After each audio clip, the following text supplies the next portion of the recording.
సంతోషంగా ఉంది సార్. ఇది ఫార్మాట్ కోచింగ్ చాలా మంచి టైంలో నాకు అందుబాటులో వచ్చింది సార్.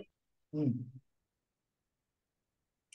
యాక్చువల్ గా నేను ఏంటంటే ఇది ఇది జేఎల్ లా చేస్తున్నాను సార్, గవర్నమెంట్ కాలేజ్ లో గెస్ట్ ఫ్యాకల్టీ లాగా మ్యాథ్స్.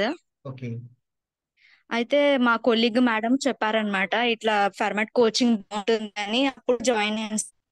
ఇంకా మాట్లాడి మీతోని జాయిన్ అయ్యాను. అప్పుడు చాలా క్లాసెస్ వింటే కూడా చాలా కొత్త విషయాలు నేర్చుకున్నాను సార్.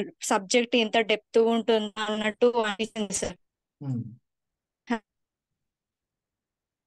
ఇది మీకు టీచింగ్ లో యూజ్ అయిందా మేడం? ఎక్కడ ఉపయోగించుకున్నారా ఈ సబ్జెక్ట్ ని?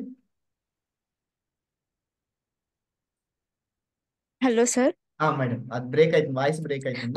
నేను ట్యూషన్స్ కూడా చెప్పాను సార్. Hello sir. అమ్మా, హలో. మాట్లాడండి. మాట్లాడండి, వినపడుతుందమ్మా, మాట్లాడండి. బాగా చెప్పారు సార్ మీరు.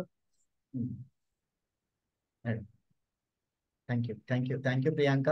మంచిగా యూటిలైజ్ చేసుకున్నారు. నెంబర్ ఆఫ్ ప్రాబ్లమ్స్ చేయండి సార్. మంచిగా యూటిలైజ్ చేసుకున్నారు. జాబ్ సాటిస్ఫాక్షన్ గా ఉండండి. గవర్నమెంట్ జాబ్ చేయాలంటే పెద్ద పిల్లలే ఉంటారు కాబట్టి happy. Sir, once again congrats.